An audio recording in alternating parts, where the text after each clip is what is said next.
एक कहावत बार बार कही जा रही है, बार बार एक कहावत कही जाती थी कि झूठों की बात पे और घोरों की लात पे कभी भरोसा नहीं करना चाहिए।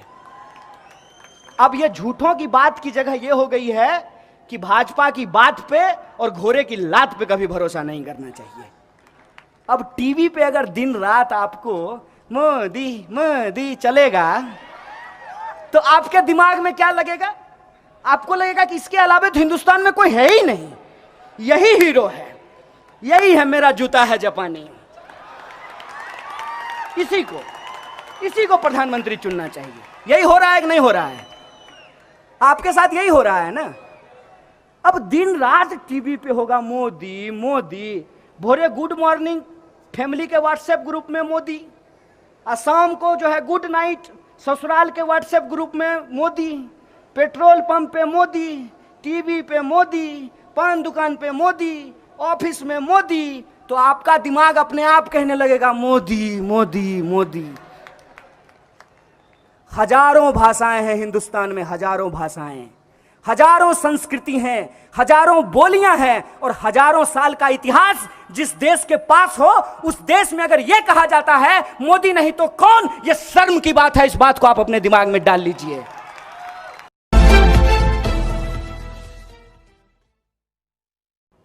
मोदी जी के प्रचार पर करोड़ों रुपया खर्च किया जाता है यह बताने के लिए कि मोदी जी गरीब थे। करोड़ों रुपया खर्च किया जाता है कि मोदी जी गरीब थे। ए देश के गरीबों, मोदी जी गरीब थे, तुम गरीब हो और वो तुम्हारे पैसे से ही तुमको बता रहे हैं कि वो गरीब थे। इस दुष्प्रचार का शिकार मत बनिए, सच से सवाल कीजिए। मोदी जी अगर गरीब थे तो गरीबों के प्रति उनको यदि संवेदना है, अगर वो चाय बेचते थे, यदि उनकी मां मजदूरन थी, तो आज जो मजदूर हैं, आज जो चाय बेचने वाले हैं, आज जो देश के गरीब हैं, उनके लिए आपने क्या किया है? मैं यह पूछना चाहता हूं कि जब आप सरकारी स्कूल कॉलेज के बजट को खत्म कर देते हैं तो किसका बच्चा नहीं पढ़ता है? अमीर का बच्चा को पढ़ने में दिक्कत होता है कि गरीब को बच्चा को पढ़ने में दिक्कत होता है? जब आप रेलवे बेच दीजिएगा तो किसको इधर से उधर जाने में दिक्कत होगी? अमीर को दिक्कत होगी कि गरीब को दिक्कत होगी? गरीब को दिक्कत होगी ना। तो मोदी जी जब आप गरीब थे तो जो गरीब हैं उनके ऊपर अत्याचार क्यों कर रहे हैं? मैं ये सवाल पूछ रहा हूं, यही हमारा सवाल है, यही हमारा प्रश्न है। करोड़ों रुपया प्रचार में खर्च करते हैं, जिधर देखिए उधर तमाशा। बाहर जाएंगे तब तमाशा, देश लौट करके आएंगे तब तमाशा। ऐसा लग रहा है कि जैसे सरकार नहीं चला रहे हैं, तमाशबीनों की टोली बना करके चले हैं। भाई बजाओ ताली, तमाशा चल रहा है। अरे एक काम तो गिनाइए साहब, आप अपने वादे पे खड़ा उतरिए। मैं पहला आदमी होऊंगा जो आपका विरोध नहीं करूंगा। मैं आप कहें तो मैं आपको एफिडेविट बना करके दे देता हूं कि जो बात आप बोलते थे उसमें से आप कुछ बात तो लागू कर दीजिए। मोदी जी के पुराने भाषण को सुनिएगा। मोदी जी कहते थे कि अगर देश में एक मजबूत प्रधानमंत्री होता तो रुपया कभी नीचे नहीं जाता। मन करता था कि बाप रे बाप, ये आदमी कब देश का प्रधानमंत्री बनेगा। और जब प्रधानमंत्री हो गए हैं, रुपया रोज नीचे जा रहा है, तब एक सवाल नहीं बोल रहे हैं कि रुपया क्यों नीचे जा रहा है। जब मुख्यमंत्री थे तो भाषण देते थे कि मैं मर जाऊंगा लेकिन मैं आधार योजना को लागू नहीं होने दूंगा। आए भी, आधार योजना लाए भी और मरे भी नहीं हैं, एकदम जीता जागता खड़े हैं। जब मुख्यमंत्री थे तो कहते थे कि जीएसटी सबसे खराब योजना है, इसको कभी नहीं लागू होना चाहिए। अब सरकार में हैं, प्रधानमंत्री हैं, जीएसटी लागू कर दिए हैं और उनको मालूम है कि जीएसटी में गड़बड़ी है। आपको मालूम है, सैकड़ों बार उसमें परिवर्तन किया गया है, सैकड़ों बार। सरकार खुद बजट लेकर के आती है और कहती है कि कॉरपोरेट टैक्स लगाने से देश को फायदा होगा, इसीलिए हमने कॉरपोरेट टैक्स लगाया है। और जब मंदी आती है तो चुपचाप जो फिनेंस मिनिस्टर हैं चुपचाप कॉरपोरेट टैक्स को घटा देते हैं, देश को पता नहीं चलता है। अरे अपनी बात पे तो टिके रहते। एक कहावत बार बार कही जा रही है, बार बार एक कहावत कही जाती थी कि झूठों की बात पे और घोरों की लात पे कभी भरोसा नहीं करना चाहिए। अब ये झूठों की बात की जगह ये हो गई है कि भाजपा की बात पे और घोड़े की लात पे कभी भरोसा नहीं करना चाहिए। और बुद्ध ने क्या कहा? बुद्ध ने कहा कि सत्य वो नहीं है जो आप बोलते हैं, यहां खड़ा होकर के हम कुछ भी बोलते हैं। सत्य वो है जो हम करते हैं, और इनके करने और बोलने में जमीन आसमान का फर्क है। बोलने के लिए तो ये भी कह दें कि महात्मा गांधी राष्ट्रपिता थे, बोलने के लिए तो ये भी करें कि जो है महात्मा गांधी को महान साबित कर दें, लेकिन अपनी शाखाओं में लोगों को सिखाते हैं कि महात्मा गांधी बहुत खराब आदमी था और गोडसे की पूजा करते हैं। तो इनकी कथनी और पानी सरकार को पिलाना है।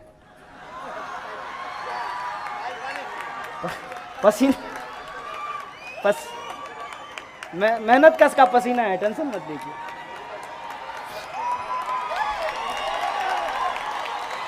मैंने कौन सा हम लोग जो है मतलब एयर कंडीशन में पैदा हुए हैं कि पसीना नहीं निकलेगा। खेत खलिहान के आदमी है, पसीना निकलेगा, इसमें क्या दिक्कत है? निकलने दीजिए पसीना। हम लोगों का जो भी है सब सामने है। कहते हैं प्रत्यक्षम किम प्रमाणम, प्रत्यक्ष को प्रमाण का कोई जरूरत नहीं होता है। तो हम लोग सब सामने है, जो बात है सो है, इसमें छुपाने करने की कोई बात है नहीं। तो कथनी और करनी में इनका जमीन आसमान का फर्क है। जैसे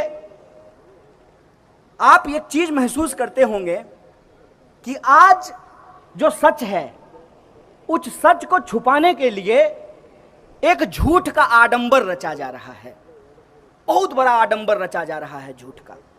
सवाल यह है कि यह झूठ का आडंबर क्यों रचा जा रहा है?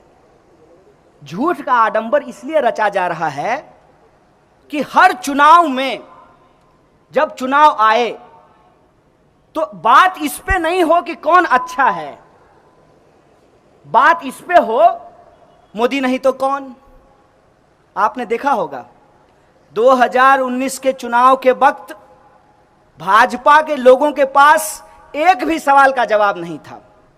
किसी भी पान की दुकान पे खड़ा होकर के आप उससे पूछते कि यार सब बात तो ठीक है, लेकिन ये बताओ किसी के खाते में 15 लाख रुपया नहीं आया, 2 करोड़ नौकरी नहीं पैदा हुई, किसानों की आमदनी दोगुनी नहीं हुई, महिलाओं पे अत्याचार नहीं रुका, महंगाई कम नहीं हुई, भ्रष्टाचार कम नहीं हुआ, तो क्या तुमको ये बात ठीक लगती है? तो भाजपा के कार्यकर्ता का जवाब होता था कि देखो तुम्हारी सब बात ठीक है, लेकिन मोदी नहीं तो कौन। यही जवाब होता था ना। और अभी भी देश में क्या जवाब है?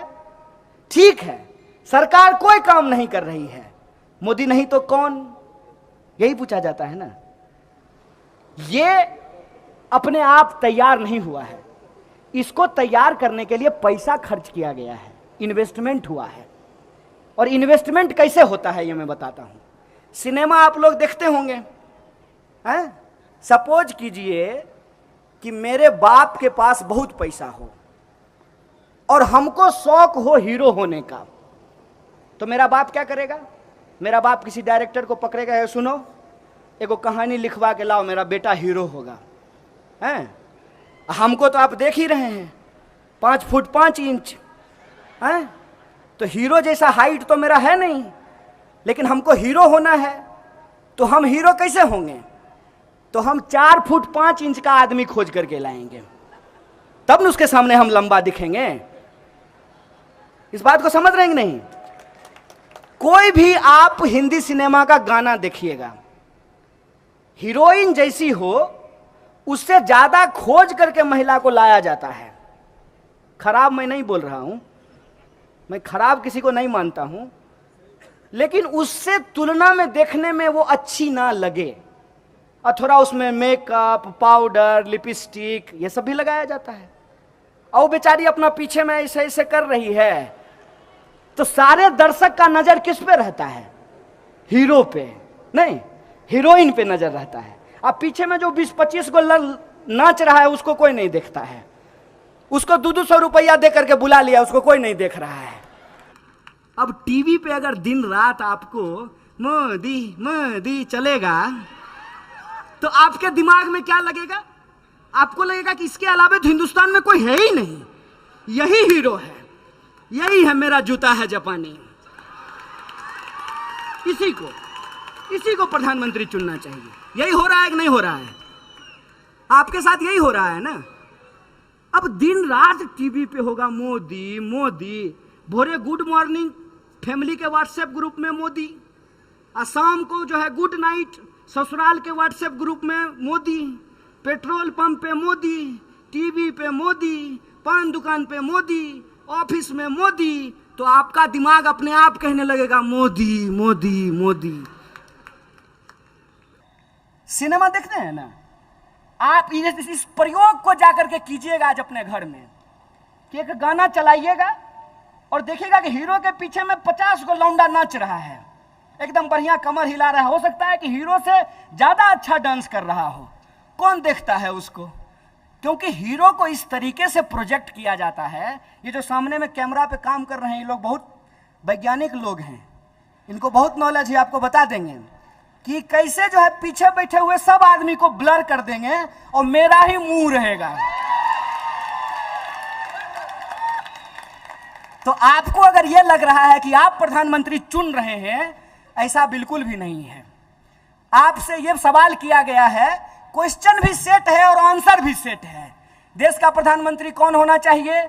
ए नरेंद्र मोदी, बी जो भाजपा का सबसे अच्छा नेता हो, सी जिसको आरएसएस बहुत प्यार करता हो, डी जो पूंजीपतियों का दुलारा हो, और ई उपरोक्त सभी। तो आपके पास ऑप्शन ही एक है। और आप हमको बताइए कि ये हिंदुस्तान है, कश्मीर से लेकर के कन्याकुमारी तक जब आप चलेंगे ना, तो इतनी भाषाएं हैं जितना आपका उम्र नहीं होगा। कितना उम्र होगा ज्यादा से ज्यादा आपका? 30 साल 35 साल है। हजारों भाषाएं हैं हिंदुस्तान में, हजारों भाषाएं, हजारों संस्कृति हैं, हजारों बोलियां हैं, और हजारों साल का इतिहास जिस देश के पास हो, उस देश में अगर यह कहा जाता है मोदी नहीं तो कौन, यह शर्म की बात है। इस बात को आप अपने दिमाग में डाल लीजिए। 135 करोड़ का देश है और इस देश में हमारे पास विकल्प नहीं है। विकल्प है लेकिन हमको विकल्प देखने नहीं दिया जाता है। बार बार हमारे सामने एक ऐसा विकल्प रखा जाता है कि हम अपने आप उस विकल्प की तरफ चले जाएं जिस विकल्प की तरफ हमको भेजने का प्रयास किया जा रहा है। जैसे ठंडा मतलब कोका कोला होता है ठंडा मतलब है, नारियल पानी नहीं होता है, लस्सी, सत्तू, दही, ये सब ठंडा नहीं होता है, मिश्री सब ठंडा होता है कि नहीं होता है? तो कोका कोला कैसे ठंडा मतलब हो गया? क्योंकि आपके दिमाग में डाल दिया गया। कॉलेज की दीवार पे ठंडा मतलब कोका कोला, आमिर खान बोला ठंडा मतलब कोका कोला, कैटरीना कैफ बोली ठंडा मतलब कोका कोला, सचिन तेंदुलकर बोला ठंडा मतलब कोका कोला, पूरा देश बोल रहा है ठंडा मतलब कोका कोला। ऐसे देश चलेगा? अब की बार भाजपा सरकार नहीं है साहब, अब की बार विज्ञापन की सरकार है। आप ये अपने दिमाग में डाल लीजिए, एडवर्टाइजमेंट की सरकार है। और ये एडवर्टाइजमेंट ऐसे नहीं होता है। कोई अगर आपका दोस्त हो तो उसको पूछिएगा कि अखबार में अगर हम अपना फोटो छपवाना चाहते हैं तो कितना माल लगेगा, बताना जरा, कितना पैसा लगेगा? 10 सेकेंड अगर टीवी पे आएंगे तो कितना पैसा लगेगा? विपक्ष कमजोर है, ये ऐसा सच नहीं है। 70 साल मान लीजिए कोई पार्टी राज किया हो, अचानक से वो कमजोर कैसे हो गया है? क्योंकि उसको जो मजबूत बनाने वाली शक्तियां थी ना, वो अपना पाला बदल लिया है। मेरी बात समझे? कि जो उसको मजबूत बनाने वाली शक्तियां थी उसने कहा कि अब हम इस घोड़े पे दांव नहीं लगाएंगे, हमको नया घोड़ा चाहिए। तो अन्ना हजारे का आंदोलन हुआ और पूरा देश बोला अन्ना नहीं आंधी है, देश का दूसरा गांधी है। और कब अन्ना अन्ना होते होते मोदी मोदी होने लगा, देश को पता ही नहीं चला। हो गया मोदी मोदी, आ गए मोदी जी। और वादा क्या करके आए? सबका साथ सबका विकास। अल्ले दनादन जो है लोगों को कभी मांस के नाम पे, कभी मंदिर के नाम पे, कभी मस्जिद के नाम पे उनकी हत्याएं होनी शुरू हो गई। विकास तो गया तेल लेने के लिए, इकॉनमी नीचे चली गई है, लगातार कंपनियां बंद हो रही हैं। आज उत्तर प्रदेश की खबर है कि 25,000 होमगार्ड को नौकरियों से निकाल दिया गया है। इसीलिए मैं आप तमाम लोगों से यह आग्रह करने आया हूं कि देश खतरे में है, बचाइए इस देश को। हो सकता है कि आपके पास कोई चुनावी विकल्प नहीं हो, कोई अल्टरनेटिव इलेक्टोरल ऑप्शन नहीं हो, लेकिन यह देश हम सबका है, यह संस्कृति हमारी है, यह परंपरा हमारी है। इस देश में हजारों साल से सभी धर्म के लोग मिलजुल करके रहते आए हैं। ज्यादा दूर मत जाइए, अपने ही शहर को देखिए आप कि आपके शहर में मस्जिद है, मंदिर है, दरगाह है, गुरुद्वारा है, चर्च है, बुद्ध विहार है। ये हिंदुस्तान है जिसको गुलबर्गा रिप्रेजेंट करता है, इस बात को समझिए।